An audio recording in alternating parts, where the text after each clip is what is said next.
Shalom, saudaraku yang terkasih. Senang bisa berjumpa kembali dalam ibadah online pada pagi hari ini. Saya berharap setiap saudara dalam keadaan sehat dan terpelihara dengan baik dalam Tuhan. Dalam kesempatan pagi ini, saya ingin membagikan firman Tuhan mengenai bertemu dengan Yesus. Bertemu dengan Yesus. Pada hari-hari ini adalah hari yang sangat baik untuk kita boleh mencari Dia dan bertemu dengan Tuhan. Walaupun keadaannya kita dalam keadaan lockdown, pandemik yang berkepanjangan, tapi biarlah hal itu tidak membuat kita menjadi terhilang dalam Tuhan. Tapi dimanapun kita berada, walaupun kita di rumah, kita bisa mencari Dia dan bertemu dengan Yesus secara pribadi. Mari kita langsung saja membaca firman Tuhan bersama yang terambil dari Lukas pasal yang ke-24. Ayat yang ke-13 sampai ke-17. Lukas 24 ayat 13 sampai ke-17.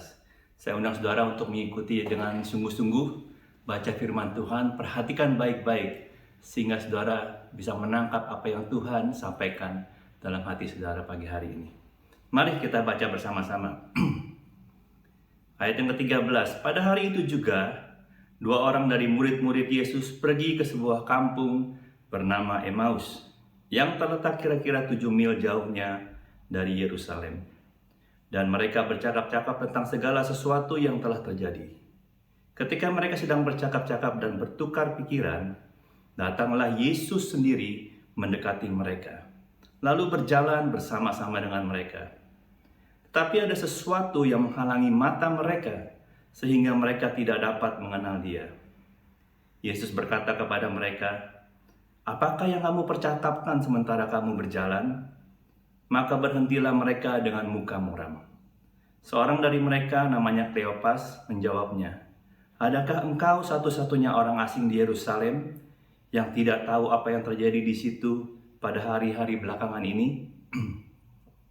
Katanya kepada mereka, "Apakah itu?"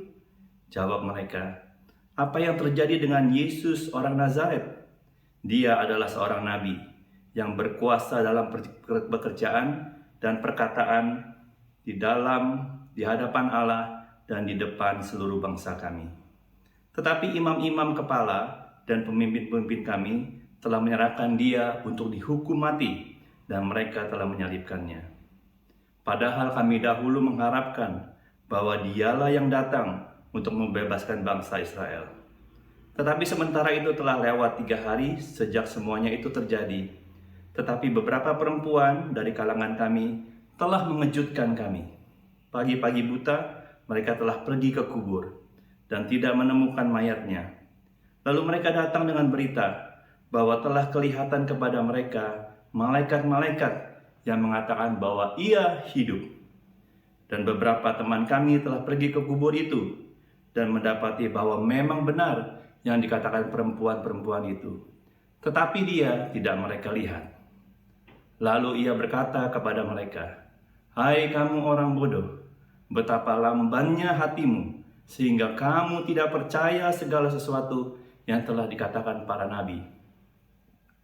Bukankah Mesias harus menderita semuanya itu untuk masuk ke dalam kemuliaannya?" Lalu Ia menjelaskan kepada mereka apa yang tertulis tentang Dia dalam kitab suci, mulai dari kitab-kitab Musa dan segala kitab nabi-nabi. Amin. Saudara yang terkasih, dari kisah ini kita bisa belajar beberapa hal yang saya mau sampaikan, yang akan menolong kita untuk kita bisa bertemu dengan Tuhan, having a personal encounter with Jesus di dalam kehidupan kita masing-masing, di dalam kehidupan kita sehari-hari. Di dalam cerita ini dikatakan bahwa ketidakpercayaan mereka itu membuat mereka tidak bisa mengenali Yesus. Dikatakan mata mereka terhalang sehingga mereka tidak mengenali Yesus. Nah, kita bisa belajar di sini bahwa karena mereka kurang percaya dan tidak percaya, maka mereka tidak peka. Mereka tidak bisa melihat dan mengenali bahwa mereka sedang berjalan bersama Yesus. Mereka tidak percaya bahwa Yesus itu sudah bangkit. Maka mereka berpikir bahwa orang itu adalah bukan Yesus. Pikiran mereka masih berpikir bahwa Yesus itu masih mati, saudaraku. Saudara yang terkasih, Jika kita mau bertemu dengan Tuhan, kunci pertama adalah kita harus percaya kepada firman-Nya. Kita percaya kepada Dia, percaya bahwa Dia hidup, Yesus itu ada, dan Yesus itu mendengarkan kita. Yesus berkata, berbahagialah mereka yang tidak melihat, namun percaya, saudaraku. Saudara dikasih, seringkali kita datang kepada Tuhan, tapi dalam hati kita, dalam pikiran kita, ada keraguan. Kita berdoa kepada Dia, tapi dalam hati kecil kita, masa iya bisa? Apa iya Tuhan sanggup menolong? Saudara yang terkasih, kita harus datang kepada Tuhan dengan hati yang percaya, saudaraku. Ada perbedaan antara tahu firman dengan percaya firman. Kalau kita membaca, kita menjadi tahu. Itu menjadi suatu knowledge, pengenalan, pengetahuan akan Tuhan. Tetapi pada waktu kita mempercayai Tuhan, saudaraku, kepercayaan kita kepada Tuhan itu akan membuahkan hasil kuasa Allah terjadi dalam kehidupan kita. Kepercayaan kita akan membuat kita bertemu dengan Tuhan secara pribadi. Bukan hanya tahu tentang Dia, tapi mengenal Dia. Rasul Paulus dalam 1 Tesalonika 2 ayat ke-13, dia berkata kepada jemaat di Tesalonika, saudaraku. Dikatakan, dan karena itulah kami tidak putus-putusnya mengucap syukur juga kepada Allah. Sebab kamu telah menerima firman Allah yang kami beritakan itu, bukan sebagai perkataan manusia, tetapi dan memang sungguh-sungguh demikian, sebagai firman Allah, yang bekerja juga dalam kamu yang percaya. 1 Tesalonika 2 ayat 13 ini mengatakan bahwa Paulus bersyukur kepada jemaat karena mereka mendengarkan firman Tuhan yang dibagikan bukan sebagai perkataan manusia, tapi mereka menerima sungguh-sungguh percaya bahwa perkataan firman Tuhan itu adalah firman Allah sendiri. Mereka menerimanya dengan percaya dan iman, saudaraku. Apa yang terjadi dikatakan bahwa kuasa Allah bekerja juga di dalam kehidupan mereka. Saudara yang terkasih, kepercayaan kita kepada Allah itu akan membuka pintu kuasa Allah mengalir dan menjamah hati kita masing-masing. Suatu kali di Matius pasal 8, ada orang kusta yang datang lalu dikatakan dia sujud menyembah kepada Yesus. Kita buka di Matius pasal yang ke-8. Kita baca ayat yang kedua dan ketiga. Setelah Yesus turun dari bukit, orang banyak berbondong-bondong mengikuti Dia. Maka datanglah seorang yang sakit kusta kepadanya, lalu sujud menyembah Dia dan berkata, Tuhan, jika Tuhan mau, Tuhan dapat mentahirkan aku. Lalu Yesus mengulurkan tangannya, menjamah orang itu dan berkata, Aku mau, jadilah engkau tahir. Seketika itu juga tahirlah orang itu daripada kustanya. Saudara yang kasih, orang kusta ini datang kepada Yesus. Dia tidak mengira-ngira, tetapi dia yakin. Katakan, Tuhan, kalau Tuhan mau, Tuhan pasti dapat mentahirkan aku. Lalu Yesus menjamah dia menjadi sembuh. Karena dia percaya dengan sungguh-sungguh bahwa Yesus dapat menyembuhkan dia. Dia mengalami mujizat, kuasa kesembuhan. Ada satu kisah lagi di Matius pasal yang ke-9, saudaraku. Dekat-dekat saja dari situ, ayat yang ke-28. Dikatakan, Matius pasal yang ke-9, ayat yang ke-28.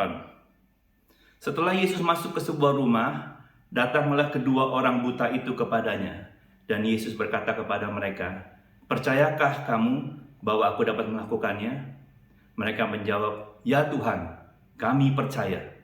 Lalu Yesus menjamah mata mereka sambil berkata, Jadilah kepadamu menurut imanmu. Maka meleklah mata mereka. Haleluya. Saudara yang dikasih, dua orang buta ini datang, saudaraku. Yesus bertanya, Percayakah kamu? Mereka menjawab, Kami percaya. Dan karena mereka percaya, oleh iman mereka, kebutaan mereka menjadi sembuh. Mereka bisa melihat kembali.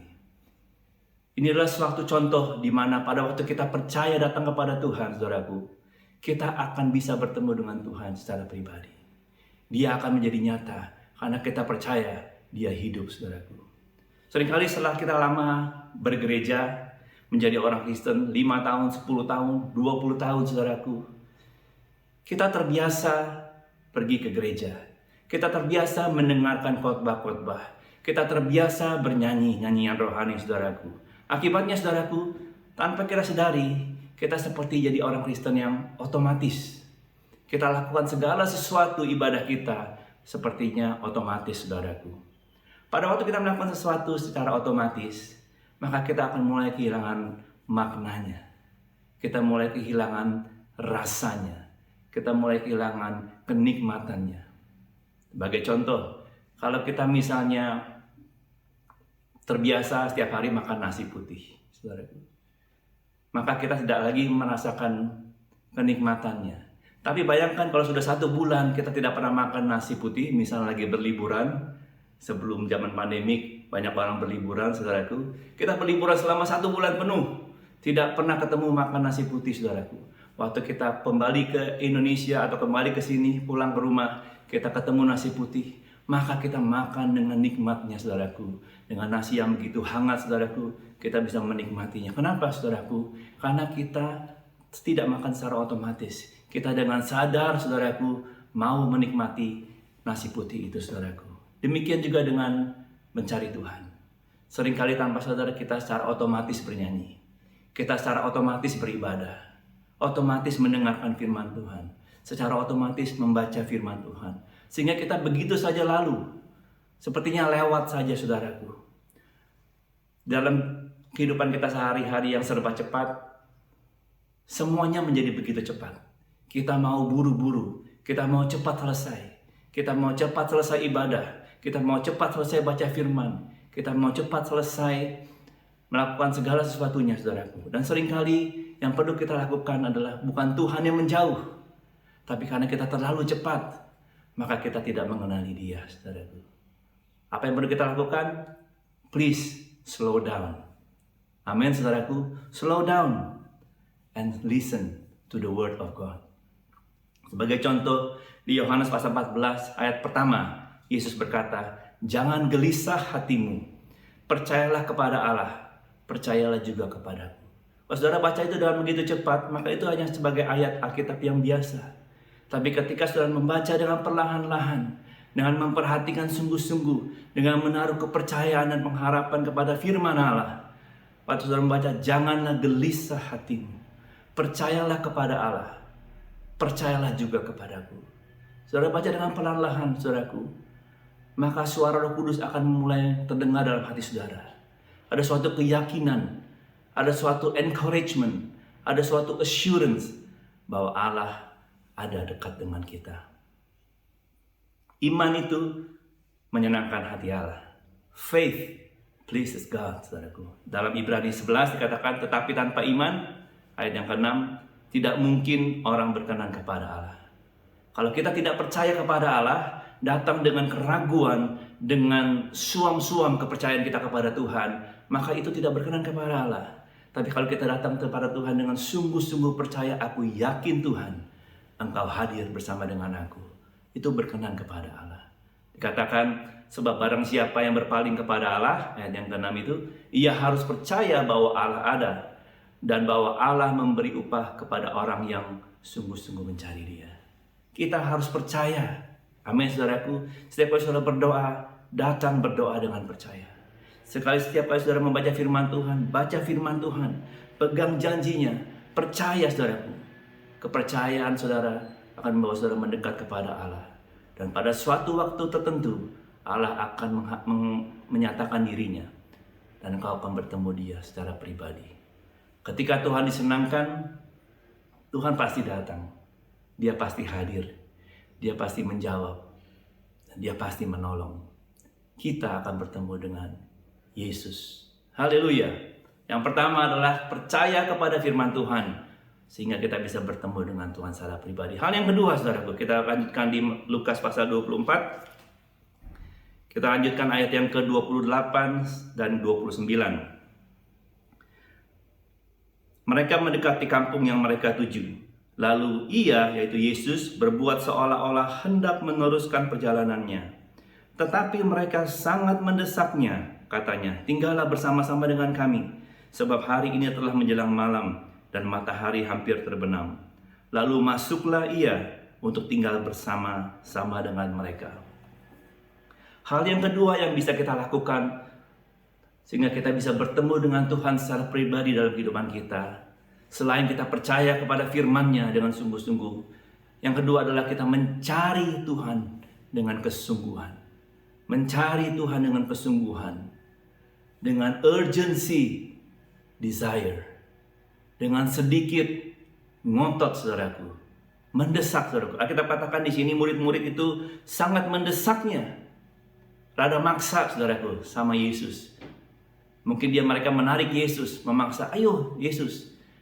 Dan akhirnya dikatakan Yesus masuk tinggal bersama-sama dengan mereka, saudaraku. Kenapa mereka maksa, saudaraku?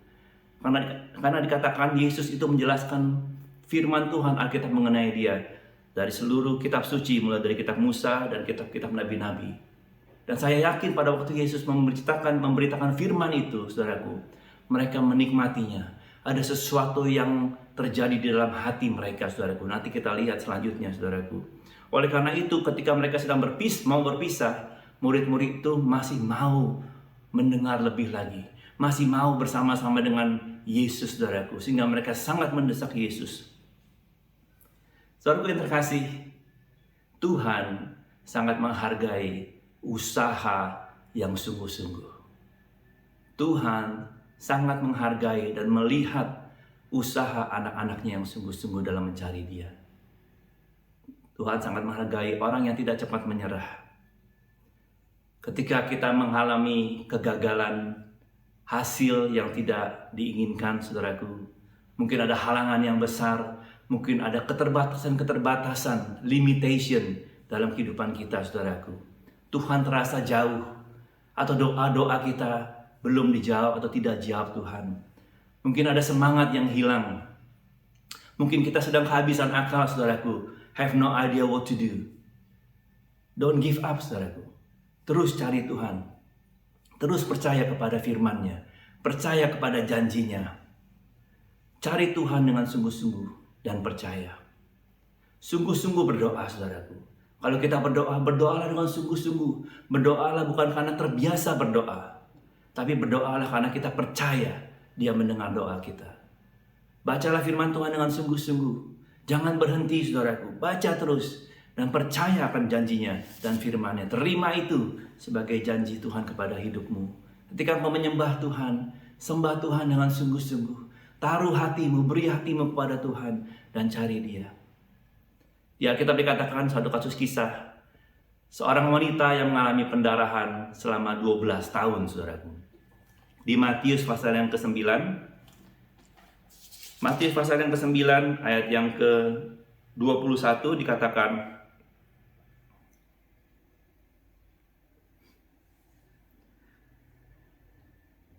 pada waktu itu seorang perempuan yang sudah 12 tahun lamanya menderita pendarahan maju mendekati Yesus. Dia mencari Yesus dari belakang dan menjamah jubahnya. Karena katanya dalam hatinya, perhatikan baik-baik, asal ku jamah saja jubahnya, aku akan sembuh. Asal ku jamah saja jubahnya, aku akan sembuh. Itu adalah iman, saudara. Itu adalah percaya. Tidak ada yang mengajarkan dia, tapi dia sangat yakin dan percaya. Asal aku jamah jubahnya saja. Dia tidak perlu mendoakan aku, tapi asal aku jamah jubahnya, aku akan sembuh. Saudara tahu kisahnya, pada waktu dia berhasil menjamah jubah Yesus, dia sembuh seketika itu juga. Tanpa Yesus sadar, ada kuasa Allah mengalir dalam kehidupan dia. Saudara perhatikan sini, the power of believing in Christ, saudaraku. Ketika kita menaruh kepercayaan kita dan kita sungguh-sungguh, saya percaya untuk mendekati Yesus yang dikerumuni begitu banyak orang pada waktu itu adalah tidak mudah. Dia adalah seorang wanita yang lemah, yang mengalami pendarahan bukan hanya 2 hari, tapi 12 tahun, saudaraku. Orang yang mengalami pendarahan 12 tahun pasti fisiknya lemah, pasti tenaganya sudah lemah, saudaraku. Tapi dia harus mendekati, menerobos kerumunan, saudaraku. Mungkin terdorong, mungkin terhimpit, mungkin terinjak, saudaraku. Mungkin tersakiti, saudaraku. Tapi dia tidak menyerah, dia dengan sungguh-sungguh selangkah demi selangkah menerobos, satu orang demi satu orang dia lewati, sampai akhirnya dia menjamah Yesus, saudaraku. Suatu perjuangan tidak mudah. Tanpa kesungguhan saya percaya ibu ini akan segera menyerah. Demikian juga dengan kehidupan kita hari-hari ini.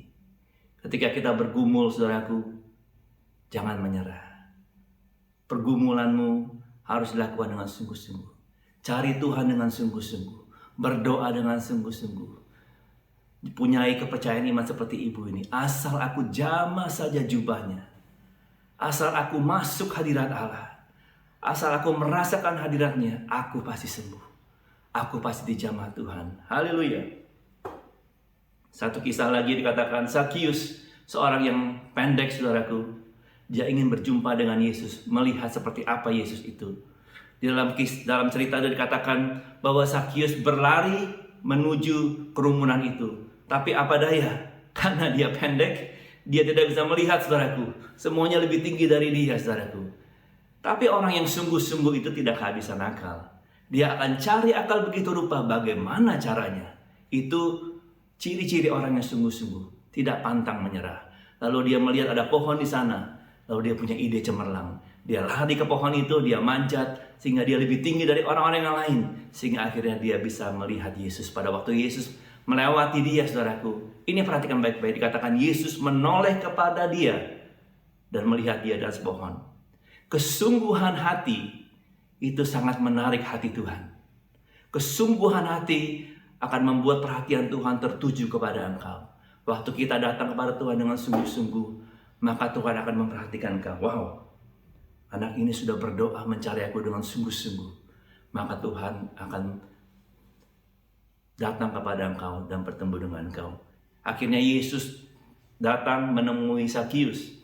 Bahkan dia ikut Sakius ke rumahnya dan makan bersama-sama. Dikatakan dalam firman Tuhan, di dalam kisah Lukas pasal 19 dikatakan, Yesus berkata, hari ini terjadi keselamatan kepada rumah ini. Karena orang ini pun anak Abraham. Wow, saudaraku. Sakius Tuhan angkat menjadi anak Abraham, saudaraku.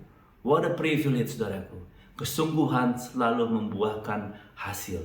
Tuhan memberikan upah kepada orang yang sungguh-sungguh mencari dia. Haleluya, saudaraku. Kita lanjutkan ayat yang ke-29 sampai 30. Lukas pasal 24 ayat 29. Tetapi mereka sangat mendesaknya, katanya, tinggallah bersama-sama dengan kami.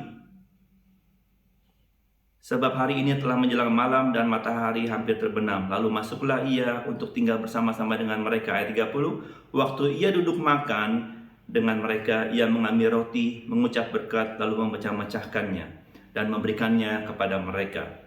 Ketika itu terbukalah mata mereka dan mereka pun mengenal dia, tetapi ia lenyap dari tengah-tengah mereka. Saudara yang terkasih, kesungguhan membawa kita masuk ke level yang lebih tinggi. Kesungguhan membawa kita ke a new level, saudaraku. Di awal cerita ini dikatakan Yesus bertemu dengan mereka di jalan. Lalu mereka mendesak Yesus ikut dengan mereka. Dikatakan Yesus ikut dengan mereka, masuk ke rumah mereka dan tinggal. Lalu mereka melayani Yesus, menghormati Yesus, sehingga Yesus duduk dan memimpin doa dan membagi-bagikan roti, saudaraku. Dia memulai komunion bersama dengan mereka. Saudara lihat di sini, Yesus yang tadinya di luar, saudaraku, menjadi masuk bersama mereka ke rumah mereka. Lalu Yesus duduk bersama mereka dan having a communion dengan mereka. Ketika mereka bertemu dengan Yesus, Yesus melayani mereka. Ada kedekatan, ada pertemuan, ada encounter. Pada saat itulah mata mereka terbuka, saudaraku. Lalu mereka mengenal Yesus. Kata mengenal dalam bahasa aslinya dikatakan artinya mengenal dengan sungguh-sungguh, mengenal dengan intim, mengenal dengan komplit, saudaraku. Mengenal dengan dekat, saudaraku. Wow, ketika kita datang kepada Tuhan, kita bertemu dengan Yesus, maka mata rohani kita akan terbuka. Hati kita akan mengenal Tuhan dari dekat, saudara. Ada pewahyuan, ada revelation, ada rema yang terbuka dalam kehidupan kita. Sehingga kita melihat Engkau Allah yang sungguh hidup. Engkau Yesus yang dekat bersama dengan aku. Amin, saudaraku. Lalu dikatakan di sini ayat yang ke-32, kata mereka seorang kepada yang lain, bukankah hati kita berkobar-kobar ketika ia berbicara dengan kita di tengah jalan dan ketika ia menerangkan kitab suci kepada kita? Saudara yang terkasih, ketika mereka bertemu dengan Tuhan secara pribadi, mereka mengenal Yesus, hati mereka terbuka, saudaraku. Mereka ingat, saudaraku, pada waktu di jalan Yesus menyampaikan kisah, membahas kitab suci, saudaraku. Mereka ingat hati mereka berkobar, hati mereka hidup, hati mereka menyala. Itulah sebabnya mereka begitu nyaman, mereka begitu interested, saudaraku, sehingga mereka mendesak Yesus. Ketika Yesus mau pergi, mereka melarang Yesus untuk pergi. Mereka mau bersama-sama dengan Yesus karena mereka ada sesuatu yang membara, sesuatu yang hidup di hati mereka. Their spirit become awakened by the word of God, saudaraku. Hati yang menyala. Saudaraku yang dikasih, mari kita datang kepada Tuhan, cari Dia dengan percaya kepada firman-Nya. Baca firman-Nya. Bukan hanya tahu firman, tapi percayai firman. Yang kedua, mari datang kepada Dia dengan kesungguhan hati. Sungguh-sungguh cari Tuhan. Jangan asal lewat, jangan asal nyanyi, jangan asal baca, jangan asal nyembah, saudaraku. Tapi sungguh-sungguh cari Tuhan. Ketika mata hati mereka terbuka, saudaraku, apa yang terjadi? Ada 3 hal yang saya dapati. Pertama, mereka mengenal Yesus secara pribadi. Yang kedua, mereka mengenal kuasa Yesus. Yaitu ketika mereka ingat Tuhan, kuasa itu bekerja dalam hati mereka saat Tuhan menjelaskan kitab-kitab suci. Yang ketiga, mereka menjadi percaya kepada Yesus. There is a deep conviction in their heart. Kita baca ayat yang terakhir 33 dan 34. Lalu bangunlah mereka dan terus kembali ke Yerusalem. Di situ mereka mendapati ke-11 murid itu. Mereka sedang berkumpul bersama-sama dengan teman-teman mereka. Kata mereka, sesungguhnya Tuhan telah bangkit dan telah menampakkan diri kepada Simon. Sesungguhnya Tuhan telah bangkit. Mereka sebelumnya, di ayat yang sebelumnya dikatakan, kalau saudara baca di ayat yang ayat yang ke-11, dikatakan bagi mereka perkataan-perkataan wanita-wanita itu seakan-akan omong kosong dan mereka tidak percaya. Di ayat ke-11 dikatakan mereka menganggap berita Yesus bangkit itu sebagai omong kosong dan mereka tidak percaya. Tapi setelah mereka bertemu dengan Tuhan, having encounter with Jesus personally, langsung mereka dikatakan ayat 33, mereka langsung bangun. Lalu mereka memberitakan dan katakan sesungguhnya Tuhan sudah bangkit. Saudara yang dikasih, ketika kita bertemu dengan Tuhan secara pribadi, segala keraguan, segala ketakutan, segala kebimbangan itu akan sirna. Kenapa? Karena kita bertemu dengan Allah yang Maha Suci. Kita ketemu dengan pribadi kebenaran itu. Sehingga segala sesuatu yang tidak benar akan rontok, saudaraku. Segala sesuatu yang bukan daripada Allah akan pergi. Segala pekerjaan kegelapan akan sirna. Ketika kita bertemu dengan terang Kristus itu, saudaraku, hidup kita dirubahkan, hati kita dirubahkan, hati kita menjadi berkobar-kobar, saudaraku. Saudaraku yang terkasih, kita semua sepertinya sedang berada di jalan Emmaus, saudaraku. Jalan Emmaus itu adalah jalan kehidupan kita. Setiap kita sedang berjalan, dalam tengah perjalanan kita, sepertinya Yesus akan datang mendapatkan kita. Marilah kita berjalan dengan percaya dan menanti-nantikan Tuhan. Sehingga pada waktu Yesus mendekati kita, datang kepada kita, kita bisa mengenali Dia. Dia Allah yang datang, Dia Allah yang dekat, saudaraku. Biarlah kita tidak menjadi takut. Kita tidak menjadi gelisah hari-hari ini, saudaraku. Saudaraku yang terkasih, hari-hari ini mungkin kita tidak bisa bertemu secara fisik. Tapi Allah itu yang kita sembah adalah Allah yang roh. Artinya, Dia ada dimanapun kita berada. Tuhan ada di mana hati orang percaya itu ada. Ketika kita datang percaya kepada Dia, Tuhan akan hadir. Karena iman saudara menyenangkan hati Allah. Maukah saudara datang kepada Tuhan pada pagi hari ini? Maukah engkau datang dengan sungguh-sungguh? Apapun keadaan saudara pada pagi hari ini. Mungkin Mungkin ada saudara yang hatinya sedang lemah. Api itu sudah mulai padam, saudaraku. Mungkin ada hati-hati yang sedang sakit. Ada hati-hati yang mulai keras. Ada hati-hati yang mulai kebal, saudaraku. Artinya, berdoa tidak berdoa rasanya sama saja. Ibadah tidak ibadah rasanya sama saja. Saudara yang kasih, itulah ada tanda-tanda kekebalan, saudaraku. Itu adalah simptom yang lebih parah daripada COVID, saudaraku. Simptom yang akan mematikan kerohanian kita. Mari saudaraku, bangkitlah hari-hari ini, saudaraku. Ambil keputusan, datang kepada Tuhan dengan percaya. Tuhan, jamah aku, Tuhan. Aku perlu anggur baru. Aku perlu api Roh Kudus yang baru. Urapilah aku, Tuhan Yesus. Saya undang saudara untuk berdoa masing-masing. Kita menyembah Tuhan dengan sungguh-sungguh. Ambil waktu, saudaraku. Mari kita datang dengan sungguh-sungguh kepada Tuhan. Terima kasih, Tuhan. Jamah kami, Tuhan Yesus. Jamah kami, Tuhan. Haleluya. Urapilah kami dengan minyak baru. Penuhilah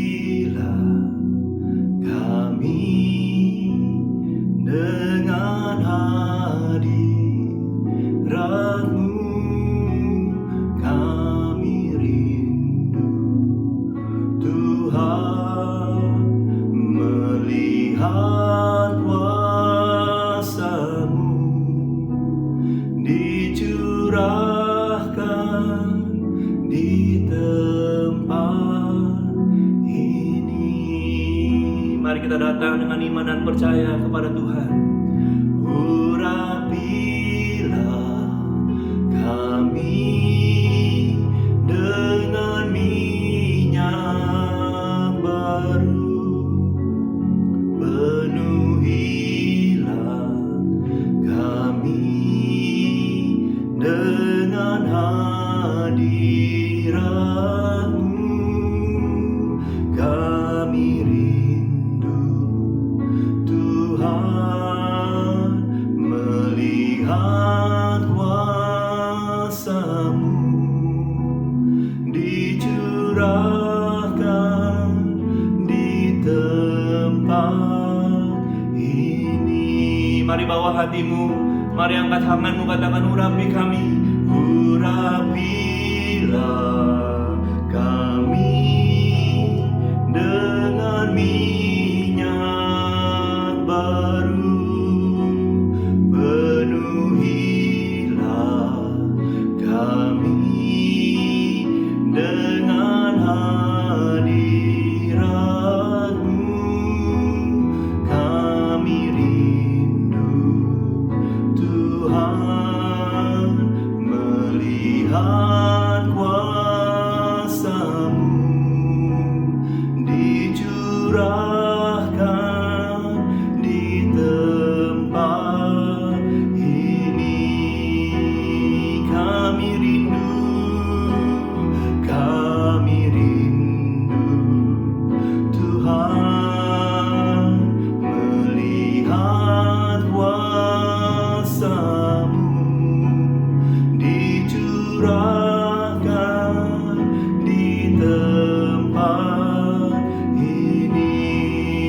Katakan, aku rindu Tuhan, aku rindu Tuhan melihat kuasa-Mu dicurahkan di tempat ini. Dicurahkan di tempat ini. Dicurahkan di tempat ini. Percaya dengan iman, saudaraku. Dicurahkan di tempat ini.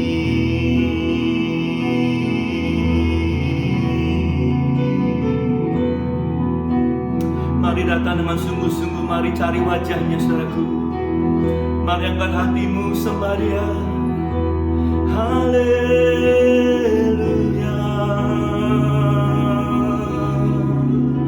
Yesus, Yesus, panggil namanya Yesus.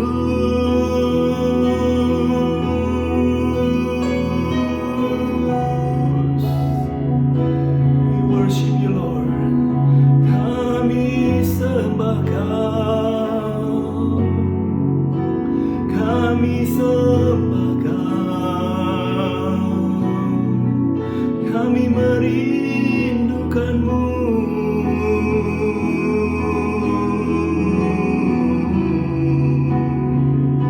ya Tuhan, jamahlah kami,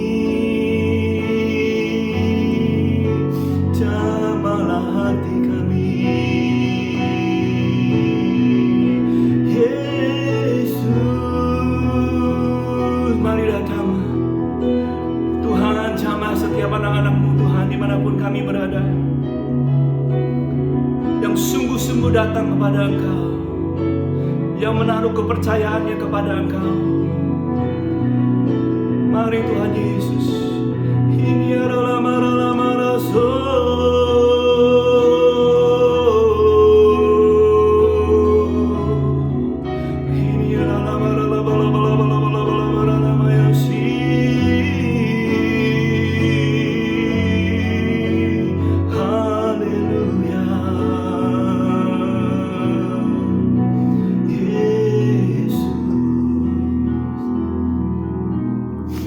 Saudaraku yang terkasih,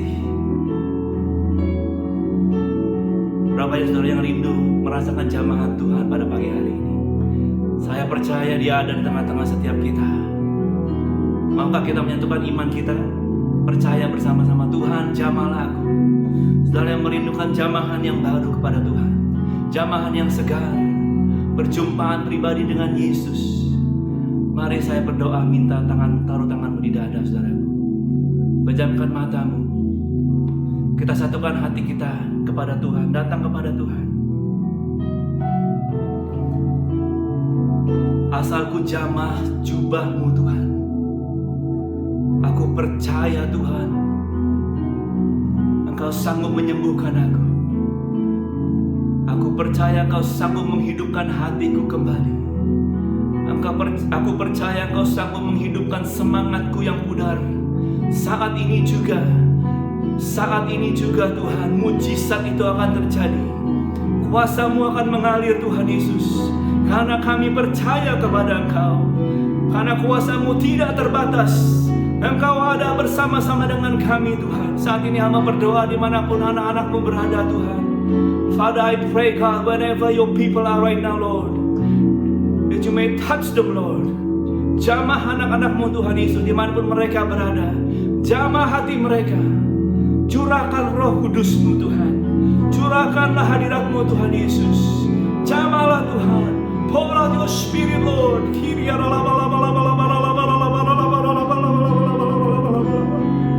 Mari Roh Kudus.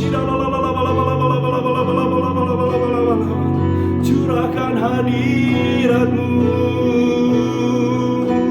Jamahlah anak-anak-Mu, jamah hati kami. Kobarkan hati kami Tuhan oleh kuasa-Mu. Jamah Yesus, jamah Tuhan Yesus.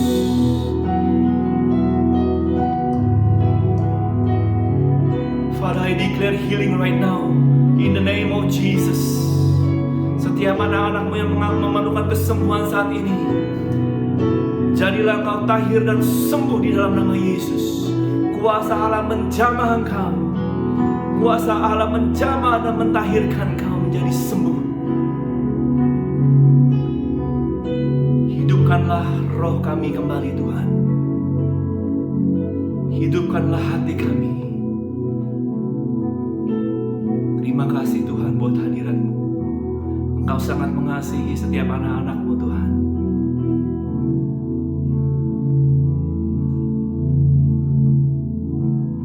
Rasakan kasih Tuhan saat ini, saudaraku. Biarlah kasih-Nya boleh meliputi engkau. Kasih-Nya boleh memeluk engkau, menjamah hatimu saat ini. Let His Shalom mengalir dalam hatimu saat ini. Terima kasih Tuhan. Kami terima mujizat-Mu, kuasa-Mu.